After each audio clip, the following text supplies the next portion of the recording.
नमस्कार दोस्तों, आपकी ही डिमांड पर मैं ऐसे ऐसे क्वेश्चन को लेकर आया हूँ। क्वेश्चन में क्या लिखा हुआ है, राम को एक काम करने में 10 दिन का वक्त लगता है और वहीं सोनू को वही काम करने में 15 दिन लगता है। तो दोनों मिलकर कितने दिन में काम को पूरा कर लेंगे? तो दोस्तों इसका एक बेसिक बहुत ही आसान फार्मूला होता है। वो फार्मूला क्या है, चलिए यहाँ देखिए। अगर आपको इसका आंसर निकालना है तो आप लोगों को लिखना होगा ए इंटू बी और ए प्लस बी। ये हो गया इसका फार्मूला सही से इसका हल करने का। तो क्या है ए इंटू बी? देखिए ए मान लेते हैं राम के काम को, तो लिख देंगे 10 इंटू, और ये मान लेते हैं सोनू के काम को 10 इंटू 15 ए बी और ए प्लस बी यानी 10 प्लस 15। तो यहाँ पर लिख देंगे 10 प्लस 15। तो इसका आंसर कितना होगा? 15 10 जा 150 हो जाएगा और नीचे 15 10 25 हो जाएगा।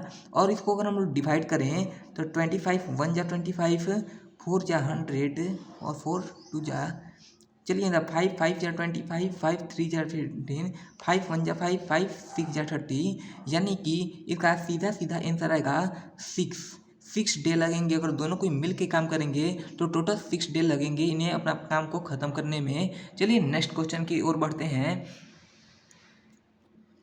दोस्तों हमारा दूसरा क्वेश्चन ये लिखा हुआ है कि रोहन को एक काम को करने में 10 दिन का वक्त लगता है और वहीं मोनू को वही काम पूरा करने में 20 दिन का वक्त लगता है। तो दोनों मिलकर कितने दिन में काम को पूरा कर लेंगे? तो चलिए दोस्तों इसका आंसर लिखते हैं। दोस्तों इसका आप लोग जानते ही हैं, ये टाइम एंड वर्क का वो क्वेश्चन है। तो ये देखिए इसका फार्मूला है हमारा ए इंटू बी और नीचे ए प्लस बी। तो इसे ही हल करना है। ए मान लेते हैं ये रोहन के काम को और बी मान लेते हैं मोनू के काम को। ओके, तो चलिए देखिए रोहन के काम कितने दिन में ख़त्म होता है? तो 10 दिन में। और जो मोनू के जो काम है वो 20 दिन में ख़त्म होते हैं। तो यहाँ पर 10 इंटू 20 लिख लेते हैं और नीचे ए प्लस बी लिखा हुआ है, यानी ए 20 और बी ए 10 और बी 20, यानी कि 10 इन प्लस 20। और इसका सीधा सीधा आंसर कर लेते हैं।